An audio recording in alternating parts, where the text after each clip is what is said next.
السلام علیکم دوستوں۔ خونی رشتوں میں جب دوریاں بڑھ جاتی ہیں تو اپنوں کی خبریں غیروں کی زبانیں سننے کو ملتی ہیں۔ نوٹوں کی گڈی میں خون سے زیادہ طاقت ہوتی ہے جو رشتوں اور ضمیر کو کلید کر کھا جاتی ہے۔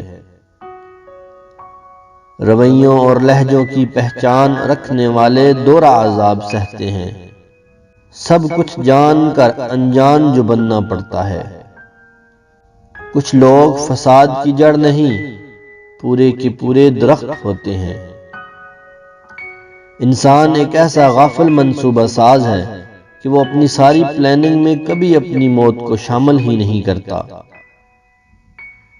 غیر ضروری تنقید وہ تلوار ہے جو سب سے پہلے خوبصورت تعلقات کا سر قلم کرتی ہے۔ جب دولت آنے سے کسی کا اخلاق تباہ ہو جائے تو سمجھ لو کہ اس کے زوال کا وقت شروع ہو گیا ہے۔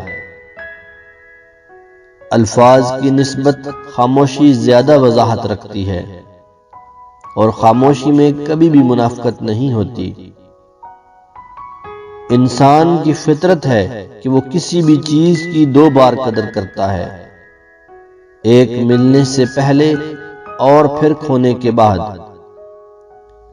کبھی کبھی انسان کو اس کی بے وقوفی نہیں بلکہ اس کی ضرورت سے زیادہ چالاکی لے ڈوبتی ہے۔ جب انسان کی جان نکل جائے تو وہ زندہ نہیں رہتا، اور جب انسان کے دل سے احساس نکل جائے تو پھر وہ انسان ہی نہیں رہتا۔ جن کو یہ علم ہو جائے کہ اللہ پاک بہت غور سے سنتا ہے تو پھر وہ اپنی کہانی کسی اور کو نہیں سناتے۔ تم کس کس کو راضی کرو گے؟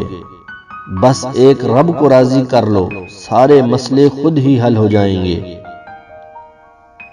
اللہ پاک جب مدد کرنے پر آ جائے تو لامعلوم سے ایسے سبب بنا دیتا ہے کہ نہ ہونا بھی ہونا ہو جاتا ہے۔